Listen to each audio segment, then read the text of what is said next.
Assalamualaikum warahmatullahi wabarakatuh.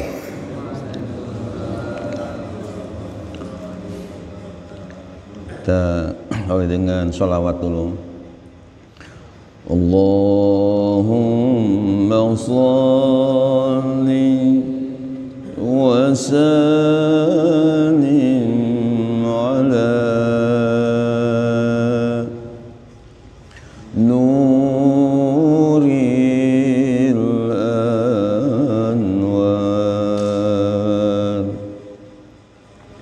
wasiril asrar wa tiryakil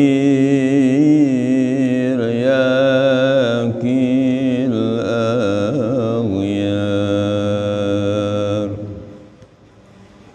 wa miftahi babil yasar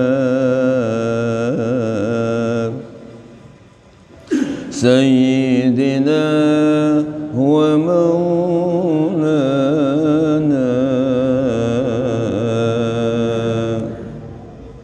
Muhammadinil Mukhtar wa alihil athhar wa ashabihi al-akhyar adada ni'amillahi wa ifdali Allahumma salli wa sallim ala Sayyidina wa maulana Muhammad adada ma fi ilmillah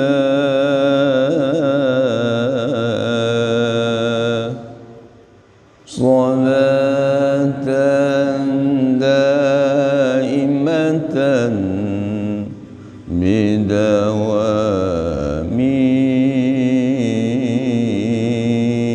mulkillah.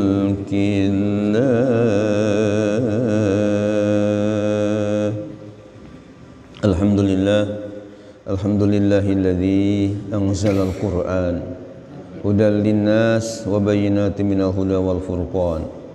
Salatu wassalamu ala sayyidi waladi adnan Sayyidina Muhammadin wa ala alihi wa ashabihi zawil fadli wal irfan. Rabbi a'udzika min hamazatis syayatin wa a'udzika rabbi an yahdurun.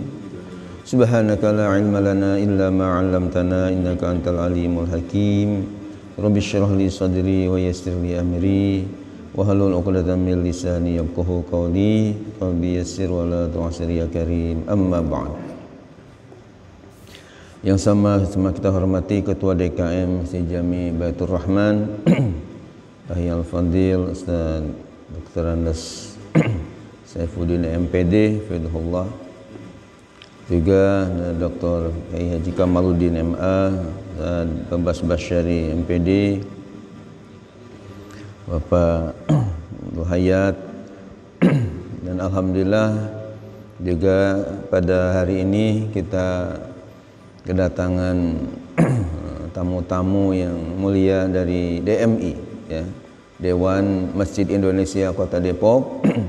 Ini Bapak Haji Ahmad Saifuddin beserta Bapak Ustaz Ansori, Bapak Ustaz siapa namanya?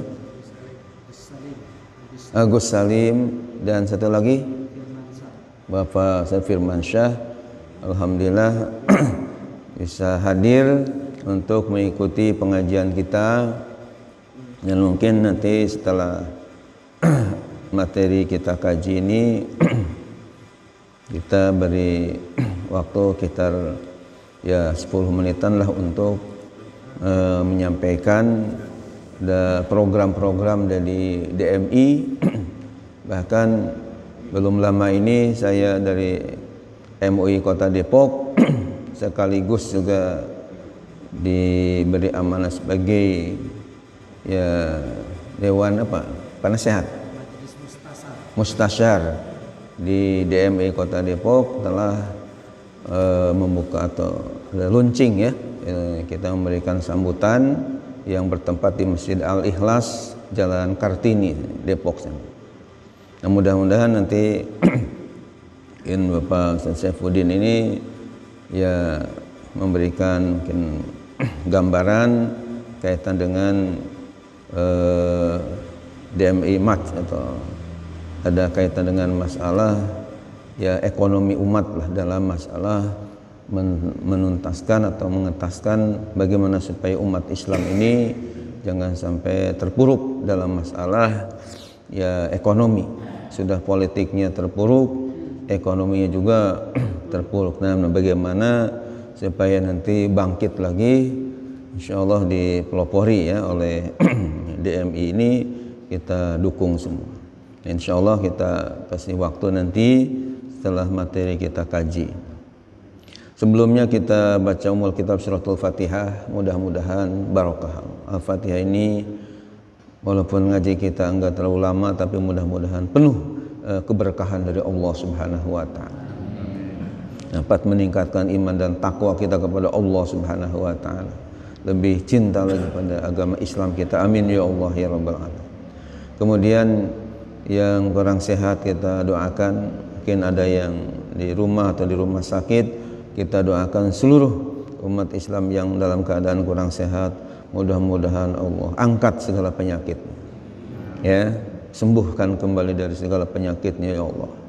Kemudian yang telah meninggal dunia baik para mujahid-mujahid yang ya tertembak ini yang sampai 6 orang, ditambah lagi kemarin saja ya saudara kita Bapak Kiai Haji Ahmad Jarkasih ya, Dr. Anas Ahmad Jarkasih, yang beliau ini adalah merupakan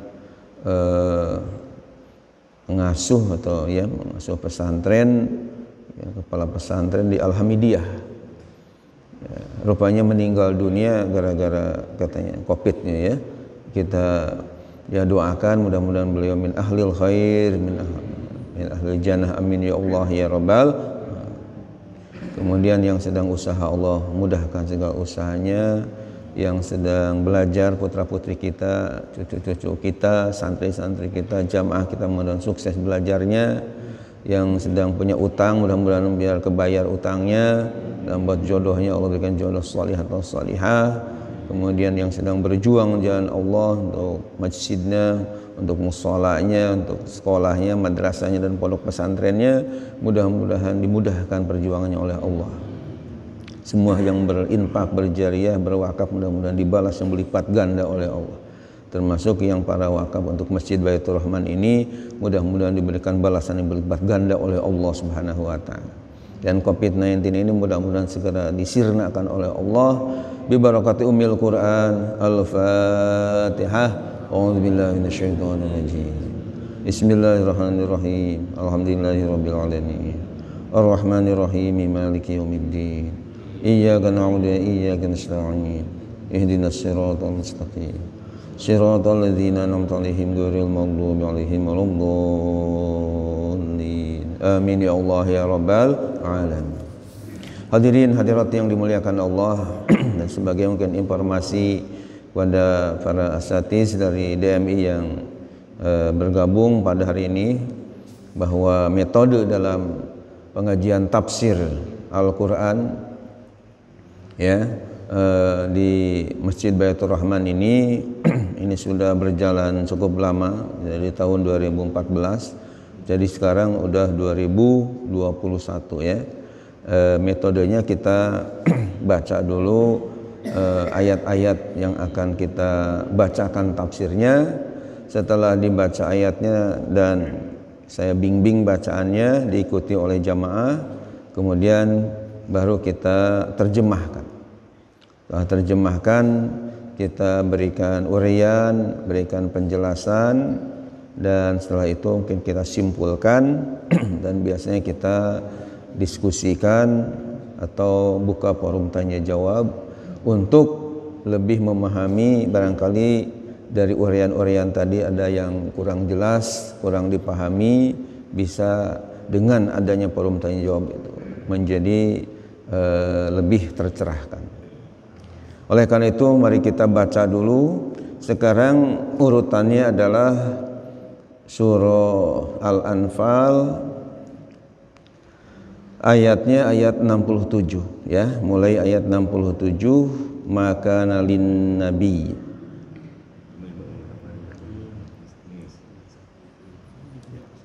sudah ketemu semua. Mari kita mulai. A'udzu billahi minasyaitonir rajim.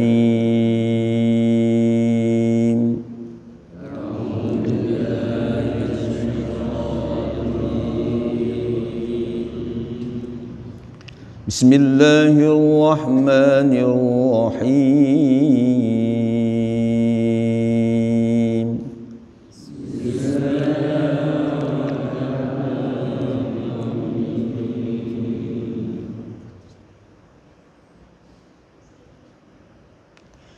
ما كان لنبي أن يكون له أسرى حتى يثخن في الأرض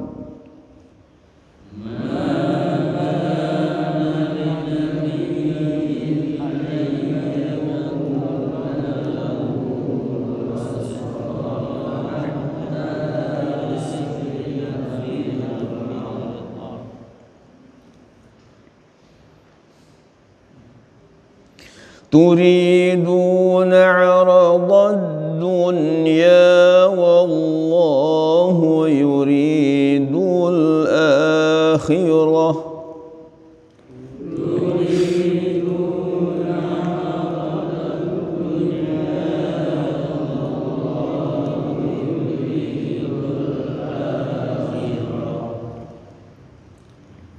والله عزيز حكيم.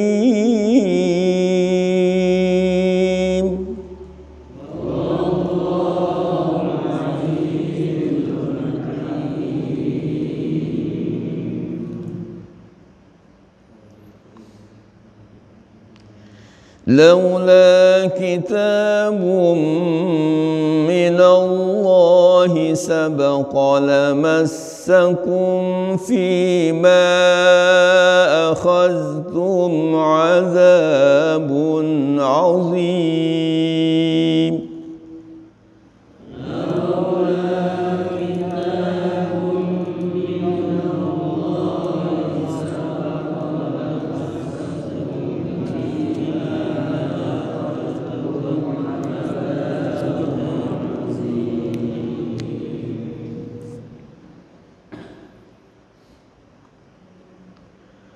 فكلوا مما غنمتم حلالا طيبا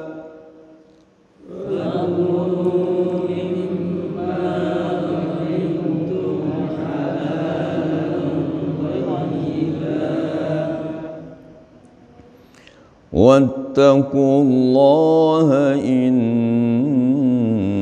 الله غفور رحيم.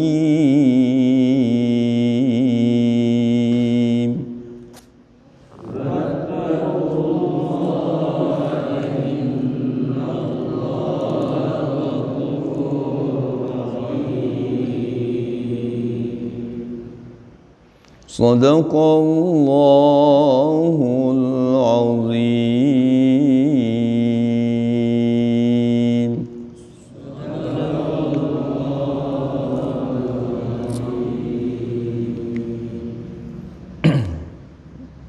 Mari kita kaji ya, tafsir Al-Jalalain dalam menafsirkan ayat-ayat tadi.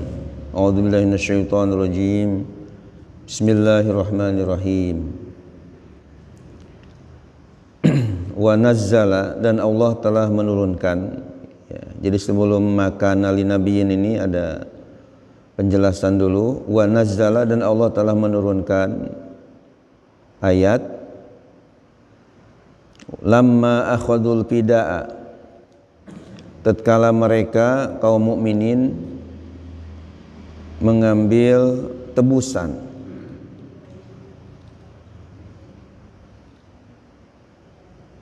min asra badrin, daripada tawanan-tawanan perang Badar. Maka nali nabiyyin, tiadalah bagi seorang nabi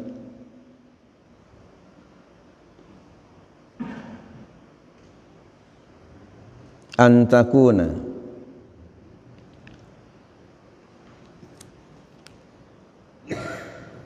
bitai wal ya'i, ya, boleh dengan ta dan dengan ya, ada dua qiraat. Jadi di sini ada ayyakuna, bisa antakuna. Jadi ayyakuna, bahwa ada lahu baginya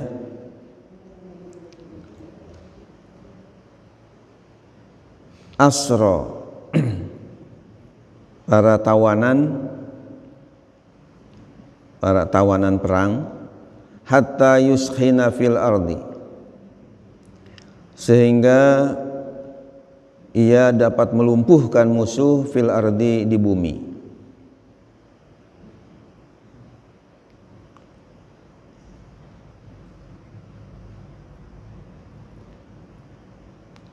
Turiduna aradad dunya, kalian menghendaki materi dunia. Hutomaha artinya materi dunia, bi akhdil fidai, dengan mengambil tebusan.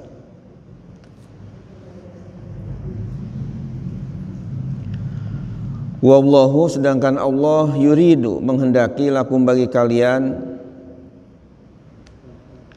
al-akhirata, kebahagiaan di akhirat. Ai artinya sawabaha, pahala di akhirat.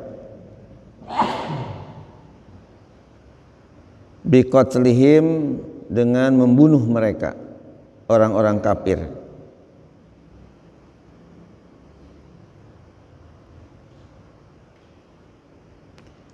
Jadi tadi hatta yusina fil ardi ayyubaligu fi qatlil kufar, artinya sangat dalam membunuh orang-orang kafir.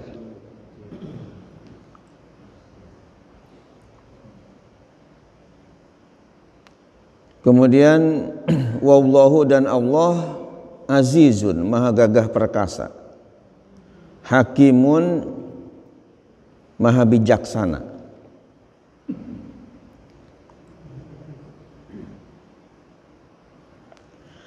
Wahaza, dan ini mansukhun, telah dinasakh,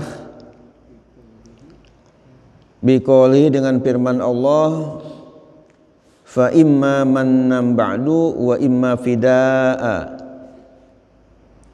maka ada kalanya bebas setelahnya, dan ada kalanya dengan membayar tebusan. Hadirin hadirat yang dimuliakan oleh Allah Subhanahu wa taala, ayat ini menjelaskan kepada kita bahwa Nabi kita Muhammad sallallahu alaihi wasallam ya tidak pantas untuk mengambil katakanlah fidaan, yakni ya tebusan dari tawanan-tawanan itu, sehingga beliau betul-betul melumpuhkan ya musuh fil ardi, di muka bumi. Yubaligh fi qatlil kufar. Nabi Muhammad sallallahu alaihi wasallam ini yang sangat ya antusias, sangat semangat di dalam qatlil kufar ini, membunuh orang-orang kafir ketika dia tentunya menyerang, disebutnya kafir harbi, yang memusuhi kepada umat Islam. Kalau kafirnya zimmi tentu kita tidak melakukan sesuatu yang menyakitkan kepada mereka atau mengganggu mereka. Akan tapi kalau orang-orang kafir ini memerangi umat Islam, ya tentunya Nabi kita Muhammad SAW dan para sahabatnya tidak gentar untuk melawan kepada orang-orang kafir tadi. Turiduna aradul hayati dunya wallahu yuridul akhirah. Ya kalian manusia ayyuhal mu'minun, wahai orang-orang yang beriman, ya menghendaki materi dunia. Banyak yang menghendaki materi dunia dengan mengambil ya tebusan. Akan tapi Allah Subhanahu wa taala menghendaki supaya kalian ini bahagia di akhirat, mendapatkan pahala di akhirat, ya dengan membunuh mereka, yakni orang-orang yang kufur kepada Allah Subhanahu wa taala, tentunya yang memerangi dan memusuhi umat Islam. Kita umat Islam jangan tinggal diam, harus ya melawan mereka. Wallahu azizun hakim. Allah maha gagah perkasa lagi maha bijaksana. Namun ayat ini menurut tafsir Jalalain telah dimansuh dengan firman Allah dalam surah Muhammad, ya, fa imma mannan ba'du wa imma fidaa, bahwa ketika ada tawanan perang dari katakanlah golongan kufar, ini bisa dua alternatif, bisa dibebaskan, mungkin juga bisa bayar, dia harus membayar dengan tebusan. Kemudian kita lanjutkan ke ayat berikutnya, laula kitabun minallahi sabaqa, seandainya tidak ada kitab dari Allah, ketentuan dari Allah, sabaqa yang telah lalu, bi ihlalil ghanaimi wal asra lakum, bi ihlalil ghanaimi dengan menghalalkannya harta-harta ghanimah atau harta rampasan perang, wal asra dan tebusan dari para tawanan, lakum bagi kalian, lamassakum fima akhadtum, niscaya akan menyentuh kepada kalian, menimpa kepada kalian, fima akhadtum, dari apa yang kalian telah ambil, minal fidai, daripada tebusan, ya, uang tebusan, azabun azim, siksa yang amat besar. Maksudnya dalam ayat ini, seandainya tidak ada ketentuan dari Allah yang sudah Allah tentukan bahwa harta ghanimah, harta rampasan perang itu ya dihalalkan dan tawanan bisa ditebus, ya, dengan menebus dengan sesuatu materi, tentu kalau kalian ambil harta tebusan tadi, ya, akan ditimpakan azab yang sangat besar. Akan tapi karena sudah ada ketentuan dari Allah bahwa ya harta ghanimah dan harta yang hasil tebusan dari yang ditawan itu adalah halal, maka tentu tidak ditimpakan azab ini, karena memang sudah ihlal, ya, sudah dihalalkan oleh Allah Subhanahu wa ta'ala. Maka dalam ayat berikutnya ini diperjelas lagi, fakulu mimma ghanimtum halalan thayyiba, fakulu maka silahkanlah kalian makan, mimma ghanimtum dari sesuatu atau harta yang dapatkan ghanimah, ya, kalian dapatkan dari harta ghanimah. Ghanimah itu artinya harta rampasan perang tadi, halalan thayyiba, dengan halal dan thayyib, halal dan baik. Wattaqullaha, dan hendaklah kalian bertakwa kepada Allah, innallaha ghafurur rahim, sungguh Allah Maha Pengampun lagi Maha Penyayang. Hadirin hadirat yang dimuliakan oleh Allah Subhanahu wa taala, ayat yang terakhir kita baca ini menjelaskan kepada kita tentang dibolehkannya ya orang mujahid itu untuk memakan atau ya menggunakan harta dari ghanimah. Dan ini merupakan khususiat ya bagi ya Nabi kita Muhammad sallallahu alaihi wasallam dan umatnya. Karena di antara kelebihan atau keistimewaan Nabi kita Muhammad sallallahu alaihi wasallam ya di antaranya adalah beliau ini merupakan khutima biyan nabiyun, merupakan penutup seluruh para nabi, di mana kalau nabi-nabi terdahulu begitu ya tidak ada atau wafat diganti lagi nabi berikutnya. Tapi kalau Nabi kita Muhammad sallallahu alaihi wasallam setelah beliau wafat sudah tidak ada nabi lagi. Ya, sementara kita dengar ada ya Jamaat Ahmadiyah yang katanya masih ada Mirza Ghulam Ahmad sebagai nabi, itu kita katakan nabi palsu aja, tidak boleh kita yakini atau tidak boleh kita percaya, karena bertentangan dengan Al-Quran surah Al-Ahzab ayat 40. Di dalam surah Al-Ahzab ayat 40 ada firman Allah Subhanahu wa taala yang menyatakan maka ya Muhammadun aba ahadim mir rijalikum walakin rasulullahi wa khataman nabiyyin wa kana Allah bikulli syai'in alima. Jadi firman Allah wa khataman nabiyyin, beliau adalah penutup semua para nabi. Kalau kita baca kitab-kitab tafsir dari yang tipis sampai yang tebal, sepakat bahwa pengertian khataman nabiyyin bukannya cincinnya para nabi, bukannya hiasan para nabi, tapi adalah akhirul anbiya la nabiyya ba'dah. Artinya Nabi Muhammad adalah nabi yang terakhir, tidak adalah nabi setelah beliau. Makanya ya ketika saya dulu berdebat ya dengan orang Jamaat Ahmadiyah, masih ingat tahun 2006 yang lalu, saya atas nama Ketua Umum MUI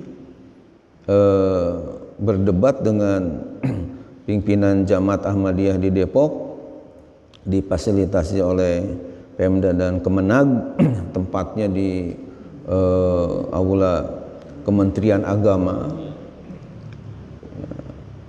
Cuma ketika kita debat itu mungkin karena apakah memang halangan sakit ketua ya Ahmadiyahnya di Depok ini, atau karena ngeper ketemu dengan ketua umum Majelis Ulama, sehingga akhirnya yang jelas akhirnya dia minta bantuan ke ya ketua Ahmadiyah yang ada di Lenteng Agung. Masih ingat tuh namanya Mubalik Sutisna ya. Di Lenteng Agung itu namanya Mubalik Sutisna. Yang jelas kita berdebat dengan mengungkapkan dalil-dalil, ternyata mereka dalilnya sangat lemah ya, tidak bisa untuk mengalahkan hujah-hujah yang telah ya saya kemukakan, baik dari Al-Quran maupun hadis-hadis Nabi kita Muhammad sallallahu alaihi wasallam. Hadirin yang dimuliakan oleh Allah Subhanahu wa taala, makanya kalau kita dengar ya ada yang ingin membangkitkan lagi ya Ahmadiyah atau Syiah di Indonesia ini, ya tentu sangat bertentangan dengan keputusan dari fatwa dari Majelis Ulama ya, yang memang itu jamaat ini dikatakan adalah sesat dan menyesatkan. Mudah-mudahan ke depan ya, tidak merajalela lagi lah ya paham-paham yang bertentangan dengan akidah Ahlus Sunnah wal Jamaah.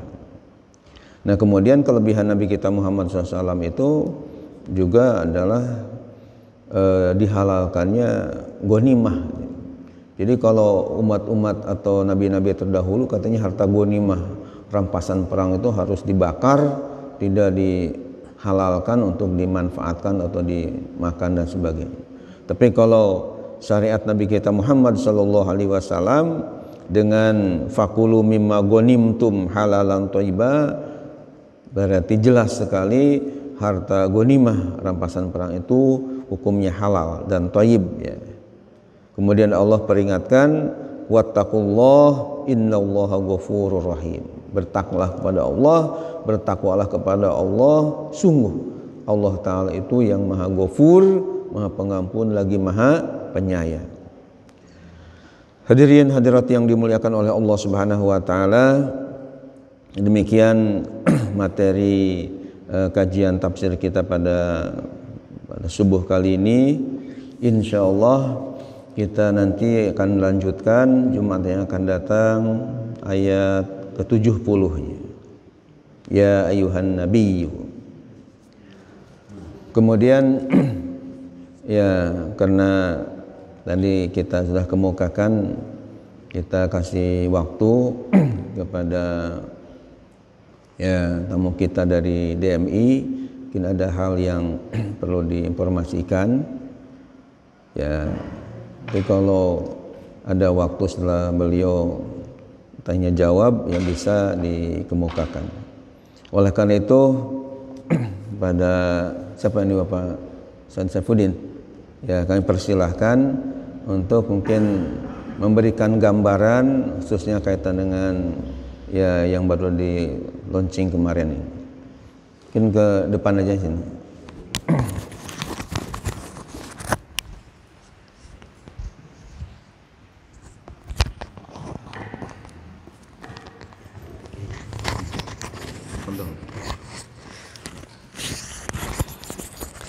Bismillahirrahmanirrahim.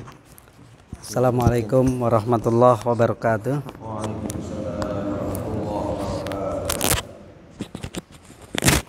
Alhamdulillahirabbil alamin wassalatu wassalamu ala sayyidina Muhammadin wa ala alihi wa sahbihi ajma'in, amma ba'du.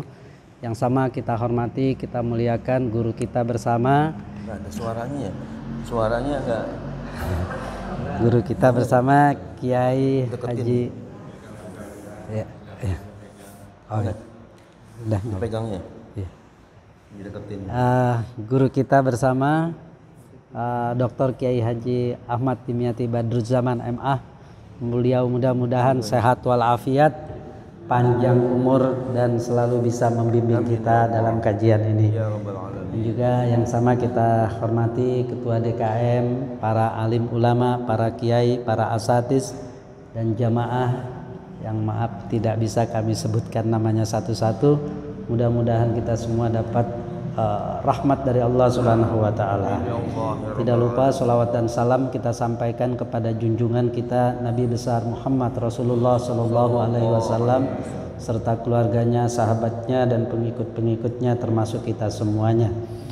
Pada kesempatan ini secara singkat saya ingin menyampaikan salah satu apa yang tadi Pak Kiai bilang, ada program dari Dewan Masjid Indonesia terutama di Kota Depok, yaitu program tentang pemberdayaan ekonomi umat.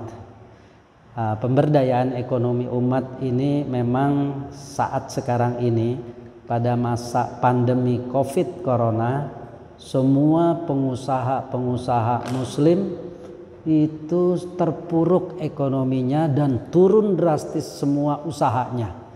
Jadi tidak ada di zaman sekarang ini pengusaha yang justru naik segala ekonominya. Nah, pada saat inilah kami dari Dewan Masjid Indonesia terutama di Kota Depok merasa terpanggil untuk bagaimana caranya membangkitkan ekonomi umat yang sekarang ini sedang terpuruk. Pertama, memang amanat dari Dewan Masjid Indonesia Pusat, yaitu hasil muktamar kemarin DMI yang ke-7 tahun 2017. Salah satu program dari muktamar tersebut bahwa DMI punya program utama dan program unggulan. Salah satunya adalah akselerasi pemberdayaan ekonomi umat berbasis masjid. Jadi artinya bagaimana masjid itu bisa mempunyai pemberdayaan ekonomi agar umat itu bisa terangkat ekonominya. Dan sekarang ini siapapun merasakan sangat sulit untuk kita melakukan kegiatan apapun termasuk ekonomi, karena dengan adanya pandemi ini kita nggak boleh keluar rumah, kita nggak boleh buka usaha dan sebagainya. Nah, itulah yang bikin terpuruk. Oleh sebab itu kemarin alhamdulillah bersama Pak Kiai juga kita ada launching, peluncuran, yaitu DMI Mart, toko DMI Mart di Kota Depok. Gunanya untuk apa? Untuk pemberdayaan ekonomi. Jadi kita ingin mengajak umat ini yang sekarang kondisinya lagi terpuruk, bagaimana kita mau bangkit usaha kita ini sekarang. Dari masing-masing umat itu sebetulnya punya usaha, punya dagangan. Misalkan ada jamaah punya usaha, punya dagangan, tapi dia nggak bisa jual, dia nggak bisa promosiin masa pandemi ini. Nah, kita dari Dewan Masjid sekarang ini mengumpulkan semua umat yang punya usaha masing-masing, taruh bersama kami di Dewan Masjid produknya, nanti kami yang akan bantu jual untuk kepada umat dan masyarakat. Dan juga kondisi sekarang ini ternyata memang ketika umat yang mereka punya usaha ekonomi meningkat adalah di luar orang-orang Islam. Mereka ekonominya meningkat karena yang belinya adalah orang Islam. Jadi sebetulnya orang Islam ini yang paling kaya, mereka dagang. Nah, sekarang kita di Dewan Masjid mengajak umat. Jadi bukan hanya Dewan Masjid aja yang mengajak umat, tapi umat juga akan diberdayakan peningkatan ekonominya. Ketika dia punya dagangan, usaha nggak bisa dijual di toko, di mall dan sebagainya, melalui Dewan Masjid kita akan promosi usaha dagang-dagangannya untuk dibeli oleh umat juga. Jadi umat jangan beli kemana-mana, umat beli melalui masjid-masjid yang ada. Karena nanti kita dari Dewan Masjid setelah launching toko pertama DMI yang ada di Jalan Kartini Pancoran Mas, kita akan terus berusaha agar seluruh masjid dan musola di Kota Depok ini punya DMI Mart atau semacam outlet-outlet yang bisa diberdayakan. Andai kata masjid itu juga nggak punya tempat untuk outlet, nggak apa-apa.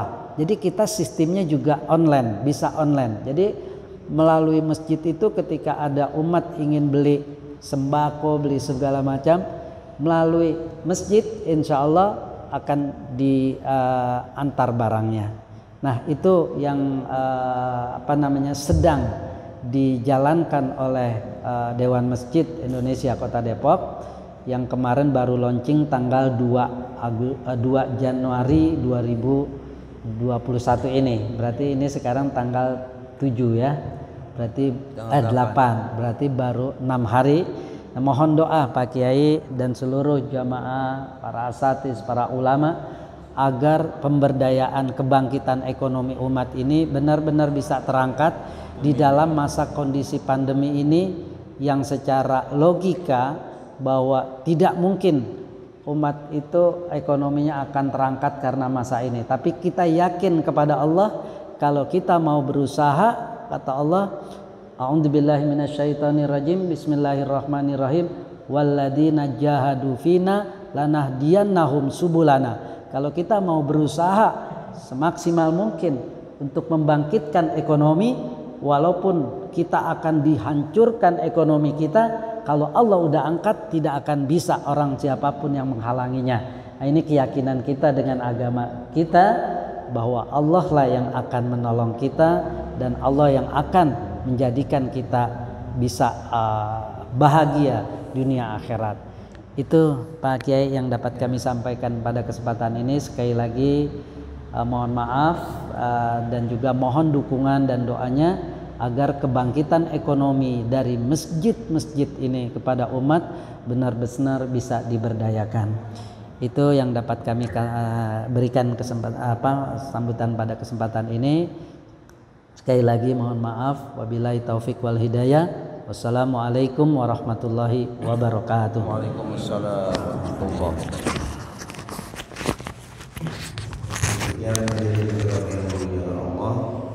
Penjelasan dari Bapak Sayyidin namanya sama dengan Ketua DKM Subet Roman. Jadi intinya yang kita dengar tadi, dan Majelis Ulama Indonesia Kota Depok ya tentunya mendukung usaha atau ide yang sangat bagus dari DMI ini, ingin supaya ekonomi umat ini ya sedikit demi sedikit lah bisa bangkit kembali. Apalagi tadi ada keinginan masjid-masjid di seluruh Kota Depok ini juga ya punya toko gitu, walaupun untuk online, sehingga ada keperluan kita dalam kehidupan sehari-hari, khususnya kaitan dengan dapur.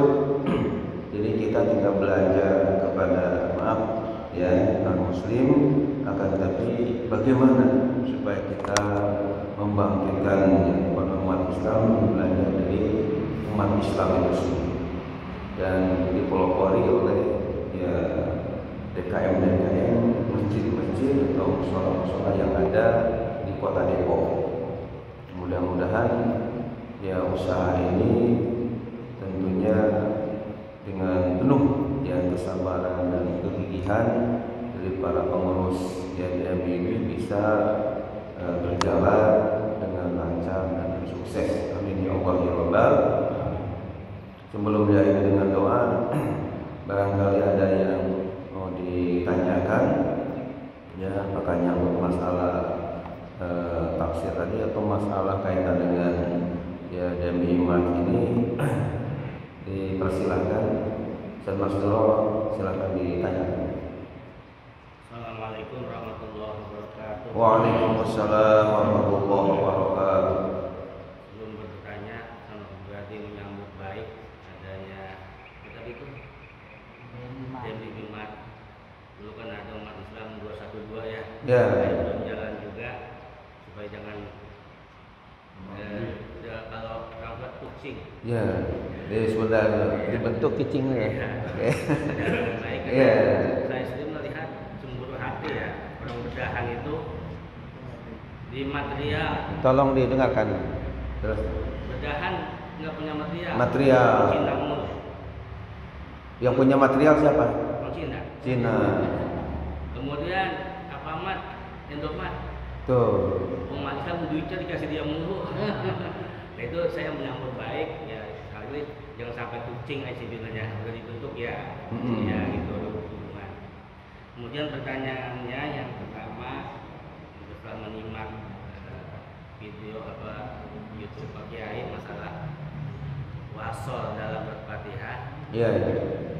Ya itu begitu sepertinya jauh apa yang pernah dipraktekkan oleh Muslim di bedahan ketika tarawih ya. Misalnya apa yang mana jauhnya itu? Jauhnya kalau di sesambut iman dulu ya ketika wasal Bismillahirrahmanirrahim alhamdulillahirabbil alamin, enggak diulang lagi, langsung aja Ar-Rahmanir-Rahim maliki yaumiddin gitu. Bapak kita nyontohkannya seperti itu, satu ayat ya itu kemudian diulang lagi kan satu ayat dulunya, itu mohon penjelasannya lebih bagus, baru dengar aja. Yang kedua, ini udah lama udah sholat berjamaah ya juga antara imam dan makmum itu kan berkumpul 300 hasta kalau gitu lah. Mohon penjelasannya bagaimana itu. Antara makmum dan imam berapa hasta? Berkumpul 300 siloin gitu kan, sasal bid'ah 300 hasta gitu kalau nggak salah. Nah itu mohon penjelasan oleh Bapak Kiai itu seperti apa. Kemudian yang ketiga, mungkin udah kebanyakan nanti tersahabat Kiai yang mau jawab yang mana juga. Ada batasan nggak sih tentang sedekahun jariyah gitu kan? Karena ada yang berpendapat gini, sedekah itu ada mengalir pahalanya ketika Makanya ke masjid selama itu digunakan, dimanfaatkan harta tersebut untuk ibadah gitu. Jadi ada yang menjelaskan pahala sedekah jariyah itu mengalir kalau yang dijariahkan untuk masjid, umpamanya masjidnya masih digunakan untuk ibadah gitu. Benarkah seperti itu? Jadi tadi yang pertama wasol, Fatihah, cara. Yang kedua apa tadi? Pertanyaan. Salah satu minat sidoid. Masalah imam dan makmum ya? Iya. Jaraknya.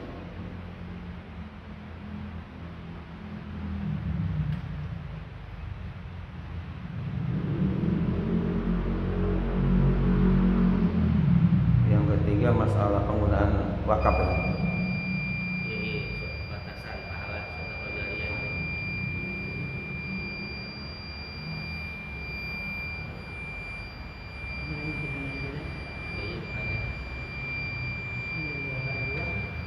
Ya.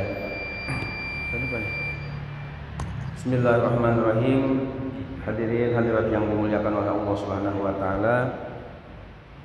Ya, ada beberapa pertanyaan yang disampaikan oleh Bapak Mas Suro, dan sebelumnya tadi menyambut yang baik atas berdirinya DM Iman tadi, dan memang ya kita rasakan bahwa sekarang ini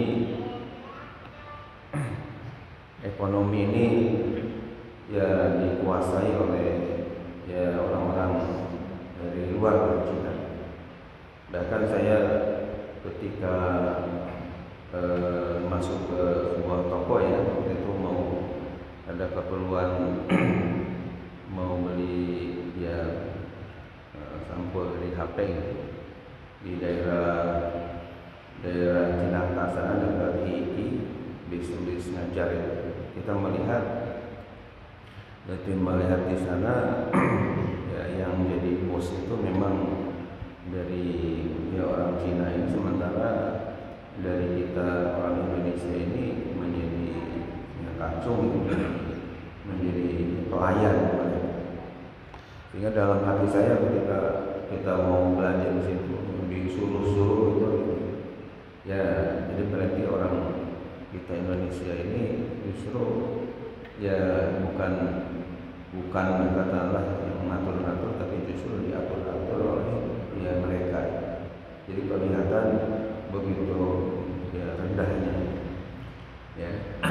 Dan saya dengar ketika di Alfamart, Indomaret dan yang lain-lain, ketika misalnya ada uang kelebihan kan, kalau misalnya 100-200 rupiah, menurut kita kayaknya ya udahlah, nggak usah kita ambil uang recehan gitu. Tapi ternyata katanya karena ini Indomaret atau Alfamart ini ada di seluruh Indonesia, di mana uang recehan tadi itu oleh mereka dikumpulkan, itu bisa jadi miliaran dan bisa membantu kepada organisasi mereka, bahkan gereja dan seterusnya. Jadi justru ya menguntungkan mereka, umat Islam ini ya terpuruk. Nah, mudah-mudahan sekali lagi bisa ya bangkit ya. Dan tadi kayak sindiran dari Pak Ustaz Mas Duro, jangan sampai kayak tukcing ya, dibentuk ya tapi hanya pada cicing, pada diam, nggak ada apa-apa. Ini jangan sampai terjadi, harusnya terus semangat dan istiqomah. Amin ya Allah ya Rabbal alamin. Nah, kemudian mengenai masalah kaitan dengan hubungan dengan bacaan Al-Quran, di mana Ustaz rupanya beliau aktif ya menyimak YouTube saya, termasuk juga ada Ibu Nuri ya, yang biasa kalau telat itu minta supaya segera dikirim lagi hadir ibunya, kirim YouTube gitu, maksudnya supaya nambah ilmu. Nah, pertanyaannya kaitan dengan masalah ketika wasol,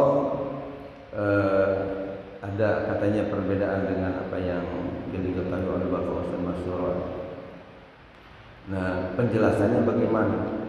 Jadi dalam kaitan dengan Fatihah yang sudah saya YouTube-kan itu, dan sebagai informasi kepada Bapak Ibu semua yang terhormat, ini YouTube konten bacaan Al-Quran ini sebenarnya datangnya belakangan ya, karena yang pertama kita punya ide itu adalah masalah YouTube kaitan dengan tanya jawab masalah agama.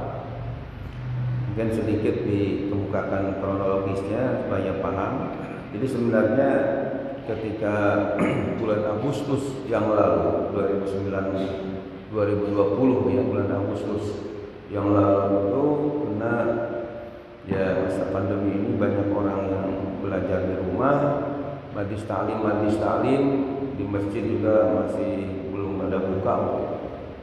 Akhirnya ada ide ya dari pengurus MUI dan pesantren Darus Sholihin, ini bagaimana supaya bikin YouTube untuk supaya kajian agama Islam ini bisa didengar oleh umat Islam walaupun ada di rumah. Kalau kajian kan terbatas dari masjid atau di madrasah atau di ta'lim, ya agak sulit lah. Tapi kalau YouTube kan bisa di rumah juga dengar. Dan YouTube ini lebih fleksibelnya lagi, kapan saja diperlukan bisa diulang. Katakanlah misalnya ibu-ibu karena sibuk siang hari saya ngurus dapur, nanti sebelum tidur ingin mendengarkan penjelasan, kan bisa setel lagi. Bahkan bisa untuk lama juga bisa disimpan. Tapi kalau pelajaran seperti ini kan terbatas. Itu akhirnya menurut saya ini ide bagus. Ini kita lakukan dengan mengambil ya tema dari buku-buku atau dari buku Umat Bertanya Ulama. Jadi kadang-kadang karena ada masyarakat yang ingin supaya segera dibahas pertanyaan yang penting, kadang-kadang diselipkan juga yang tidak ada di buku Umat Bertanya Ulama Menjawab untuk segera, seperti misalnya tema nasihat yang sangat berharga menjelang pilkada. Itu di dalam buku Umat Bertanya Menjawab nggak ada ya. Cuma kita selipkan karena menurut saya penting untuk diketahui oleh umat Islam khususnya di Kota Depok, bagaimana supaya pilkada ini berkah, tidak ada riswah, tidak ada sogok menyogok, dan tidak ada pertumpahan darah, ya artinya tidak ada gontok-gontokan antara blok ini dengan blok yang satu, di mana MUI saya sebagai mutahidul ummah dan satu umat. Itu jadi ada hubungan dengan pencerahan kepada umat. Nah, sementara konten masalah bacaan Al-Quran ini ada usulan dari ya umat Islam yang ada di Amerika. Ya karena YouTube ini rupanya nyampe ke Amerika Serikat, jadi ada usulan karena katanya kayak ini tahu mereka alumni dari perguruan tinggi Al-Quran, bahkan alhamdulillah punya sanad juga bacaan Al-Quran sampai Rasulullah, ya jelas saya punya ijazahnya, punya syahadahnya yang gurunya mutasil nyambung dan jelas nama-nama sampai Rasulullah SAW. Akhirnya bagaimana kalau misalnya konten itu khusus bacaan Al-Quran juga ada, sehingga menjadi istilahnya pedoman atau tuntunan lah, terutama bagi umat Islam yang ada di mungkin di Amerika ya, sehingga bacaan-bacaan tadi menjadi contoh. Nah, akhirnya kita videokan juga, dan yang sudah kita videokan ini selain surah Ar-Rahman, Al-Waqi'ah, Tabarak, Al-Mulk, juga surah Yasin, kemudian ya surah Al-Kahfi ya sekarang sudah beredar juga, kemudian ada lagi surah Alif Lam Mim Sajdah sudah, kemudian surah Al-Insan atau Ad-Dahr kita sudah rekam, dan surah Al-Hujurat juga sudah, surah Al-Qiyamah sudah, dan itu surah Al-Fatihah ya. Surah Al-Fatihah, dan surah Al-Fatihah ini dua versi. Yang pertama versi waqaf per ayat, dan ini yang utama tentunya karena Rasulullah menurut hadis riwayat Ummu Salamah, salah satu istri Rasulullah itu ketika membaca surah Al-Fatihah ya berdoa ayatan-ayatan memutus satu ayat. Itu yang afdal. Tapi tidak dosa juga kalau memang suatu saat perlu diwasol untuk diwasolkan. Nah, pertanyaannya cara mewasolkan yang saya di YouTube tadi itu bagaimana ya? Jadi sebenarnya di YouTube itu untuk memberikan gambaran penjelasan kepada umat, kepada masyarakat ya sesuai dengan yang saya tentunya pelajari dalam masalah bacaan Al-Quran, bahwa untuk mengetahui tentang harokat ujungnya dari ayat-ayat yang ada dalam surah Al-Fatihah itu ketika menyambung dengan ayat berikutnya. Ya, karena saya sering ya, bukan hanya sekali dua kali, tapi sering mendengar dari orang, bahkan sudah detailnya ustadz, bahkan sudah detailnya kiai, tapi ketika menyambung ayat ini ternyata tidak sesuai dengan yang seharusnya. Contoh misalnya di masyarakat ketika menyambung ayat satu ke ayat yang lain, misalnya ketika menyambung Bismillahirrahmanirrahim, Alhamdulillahirabbil alamin. Nah, kadang-kadang kita mendengar seperti itu. Alhamdulillahirabbil alamin, Arrahmanirrahim, Malik yaumiddin, iyyaka na'budu wa iyyaka nasta'in, iyyaka na'budu wa iyyaka nasta'in, ihdinas siratal mustaqim. Ini sebenarnya keliru sekali. Itu tidak dibenarkan. Nah, maka saya di dalam contoh ketika bacaan wasol itu ingin memberikan penjelasan ketika nyambung itu gimana. Ya, misalnya yang dicontohkan itu kan Bismillahirrahmanirrahim, Alhamdulillahirabbil alamin. Jadi berarti menyambung dari Bismillahirrahmanirrahim kepada Alhamdulillah itu harus dijelaskan ya harokat mimnya. Jadi jangan disukunkan, tapi Bismillahirrahmanirrahim, Alhamdulillah, bukan Bismillahirrahmanirrahim, Alhamdulillah, atau Bismillahirrahmanirrahim, Alhamdulillah. Itu tidak benar. Nah, kemudian ketika dari Ar-Rahmanirrahim ke Maliki Yaumiddin, kita contohkan Ar-Rahmanirrahim, Maliki Yaumiddin, Ar-Rahmanirrahim, Maliki Yaumiddin. Jadi mi-nya itu jangan disukunkan. Kemudian ketika mewasal Maliki Yaumiddin, iyyaka na'budu wa iyyaka nasta'in, Maliki Yaumiddin, iya. Jadi ni-nya itu diberi harokat kasar. Kemudian iyyaka na'budu wa iyyaka nasta'in, ihdinas siratal mustaqim. Jangan iyyaka na'budu wa iyyaka nasta'in, ihdinas siratal. Ini salah. Itu jadi ingin memberikan gambaran, penjelasan kepada umat ketika menyambung antara ayat ini ke ayat ini, bunyi ujungnya itu seperti apa. Nah, itu yang saya inginkan dalam penjelasan itu. Yang Mas Doro masih kurang jelas tuh apanya? Setelah di akhir ayat pakai ulang lagi kan tuh. Nah, itu sebelumnya Bismillahirrahmanirrahim, Alhamdulillahirabbil alamin. Kan apa? Ya. Kayak mulai Alhamdulillahirabbil alamin, Arrahmanirrahim gitu. Kalau di sini betul kalau baca Alhamdulillahirabbil alamin, Arrahmanirrahim, Maliki yaumiddin. Tinggal ulang lagi langsung iya ayat itu. Ya. Gitu. Ya, sebenarnya kalau seperti itu juga nggak ada masalah ya. Tapi yang saya kemukakan dalam video itu ketika hanya ingin menjelaskan ketika nyambung antara ayat dengan ayat ini bunyi ujungnya. Jadi bisa misalnya begini, Bismillahirrahmanirrahim, Alhamdulillahirabbil alamin. Bisa Ar-Rahmanirrahim, Maliki Yaumiddin, iyyaka na'budu wa iyyaka nasta'in, ihdinas siratal mustaqim. Jadi bisa seperti itu, enggak apa-apa. Yang penting dari ujung ya ke ujungnya itu ketika mewasal tadi jangan sampai keliru. Ya. Jadi tidak harus diulangi lagi. Tapi yang jelas ketika menyambung antara ayat satu dengan ayat berikutnya itu harokat ujungnya itu harus pas gitu. Jangan sampai keliru kayak ihdinas siratal iyyaka na'budu wa iyyaka nasta'in. Ihdinas itu sering sekali, bahkan ada yang sudah kita Habib juga ada yang keliru seperti ini. Menurut saya enggak benar, enggak sesuai dengan ilmu tajwid. Padahal ilmu tajwid itu wajib hukumnya diikuti berdasarkan firman Allah dalam Al-Qur'an surah Al-Muzammil ayat 4. Allah berfirman, a'udzu minasyaitonir rajim, bismillahirrahmanirrahim, warattilil Qur'ana tartila. Ya, ayatnya bunyinya seperti itu, warattilil Qur'ana tartila,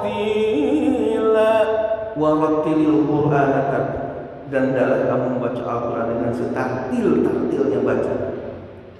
Tafsirnya Sayyidina Ali mengatakan tartil di sini adalah tajwidul huruf wa ma'rifatul huruf.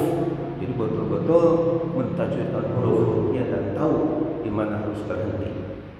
Ditambah lagi dengan pendapat Ibnu Jazari dalam Manzumah Jazariyahnya, wal ahdu bi tajwidi hakun lazim man lam yujawidil Qur'ana asim li annahu bihi ilahu anzala wa hakada min ilahi wa shalah. Ditambah dengan bait berikutnya, id wajibun alaihi muhatam qabla syuru'i awwalan ya'lamu makharikal hurufi wa sifatul yantiqu bi afsahil lughati.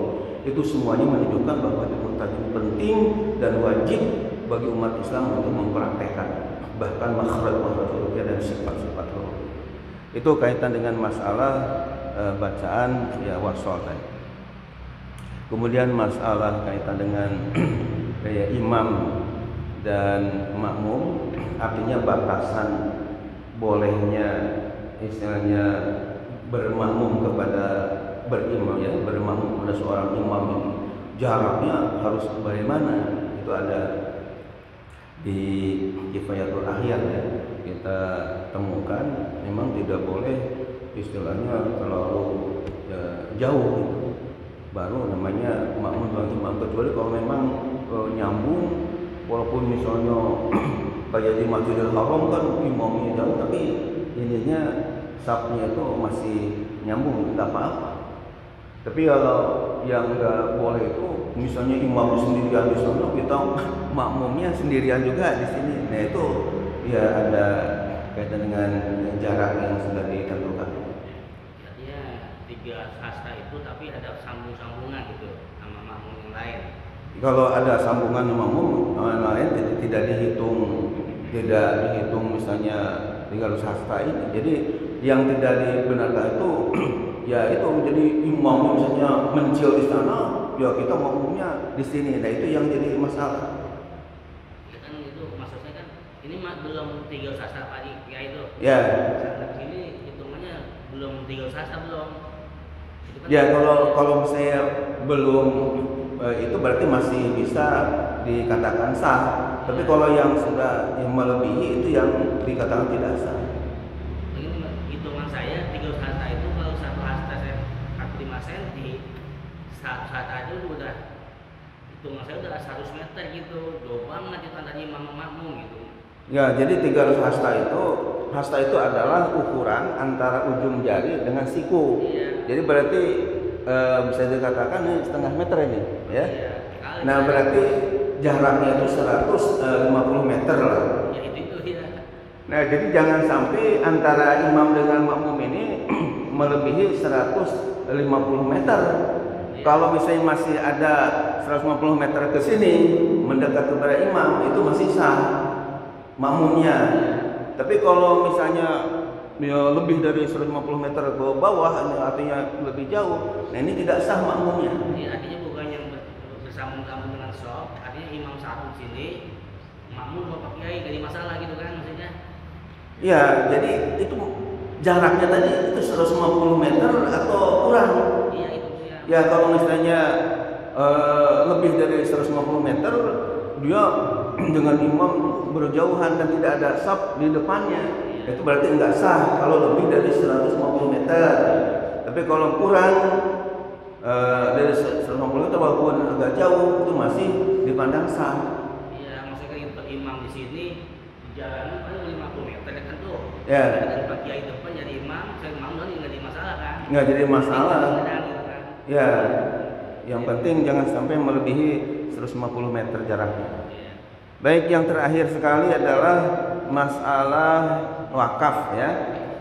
Sedekah jariyah bagaimana ininya kegunaannya, kan di dalam hadis Nabi kita Muhammad SAW yang diriwayatkan oleh Imam Muslim dari sahabat Abu Hurairah radhiyallahu anhu ya, terkenal di dalam Fadhali Riyadhus Shalihin itu idza mata ibnu Adam ya.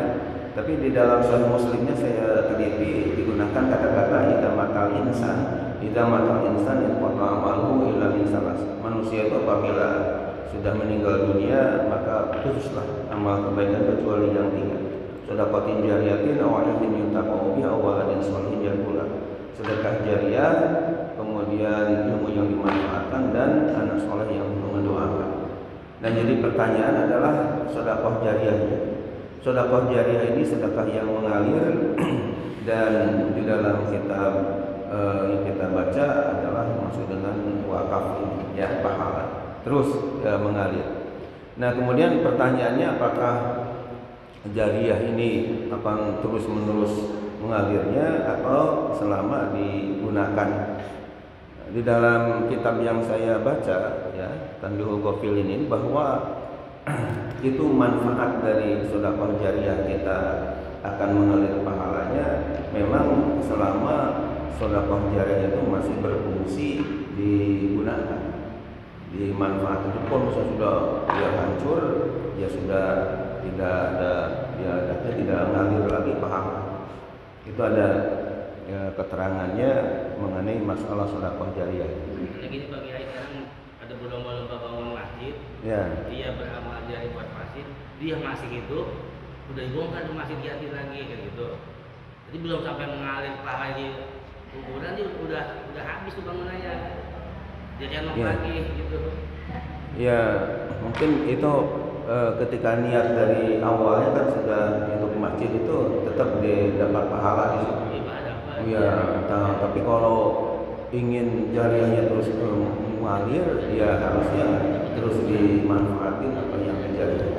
Iya, itu direnov, habis berarti bilang ngalir lagi gitu.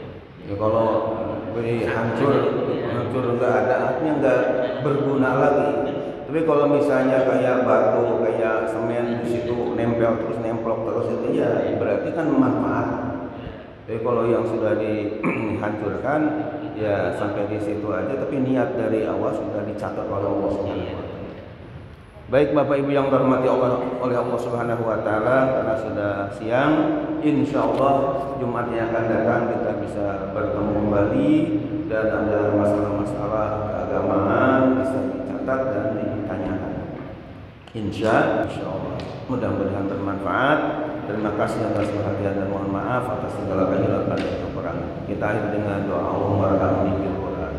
Allahumma arhamni bil Qur'an waj'alhu li imaman wa nuran wa hudan wa rahmah.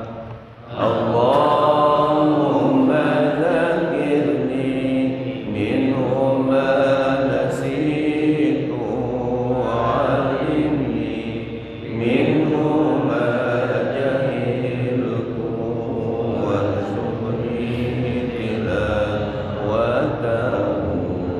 ana al-laili wa atrafan nahar waj'alhu li hujjatan ya rabbal alamin. Subhanakallahumma wa bihamdika asyhadu an la ilaha illa anta astaghfiruka wa atubu ilaik. Assalamualaikum